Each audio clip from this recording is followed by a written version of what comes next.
Love sure can be a fickle thing, can it? You know, understand what I'm saying. You know, there's pure love.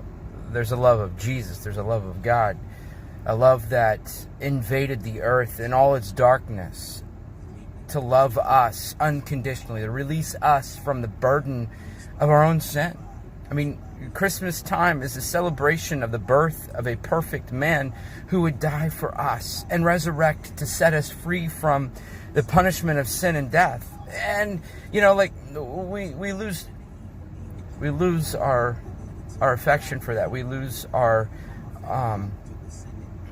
the majesty of that in the holidays, if you will, because we get trapped by not only consumerism, but the pace of it and everything.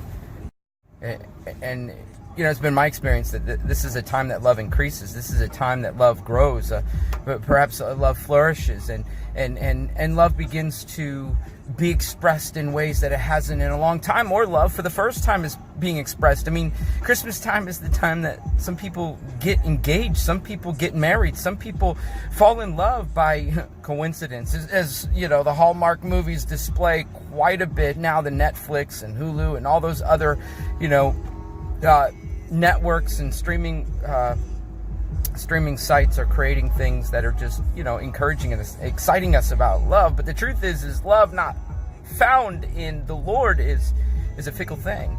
It can be dangerous. I mean, we could find ourselves being captivated by a love that we thought, like I was sharing yesterday, like, I love tacos, but tacos can betray me.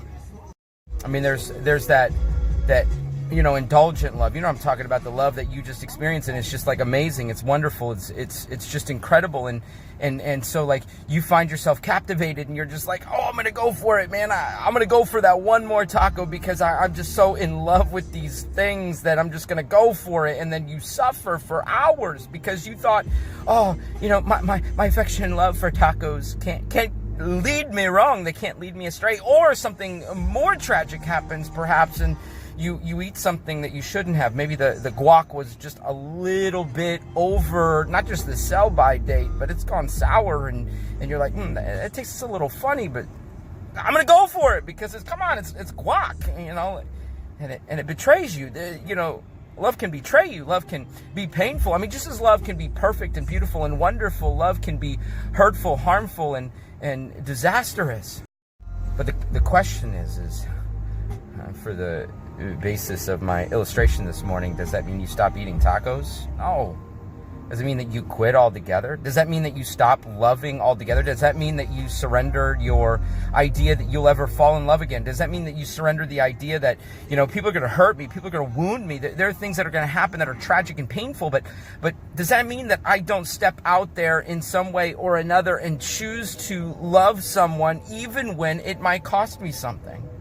Like, at times I feel like I'm a glutton for punishment because, you know, I can be in the most incredible relationships with my peers, with loved ones, and I just go for it, you know, and it's just like, oh, something happened, something hurtful, something devastating.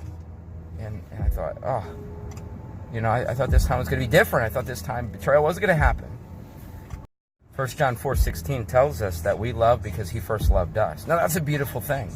That means that the perfect love that now exists in us because of his love for us, because of Jesus' love for us, now finds expression in our love for others. And I know without a doubt that the love that Jesus has for us cost him a lot. It caused pain to him. It caused him to suffer because his love was so strong, so powerful, so significant that you know, like, there was nothing at all that was going to stop him from loving that way.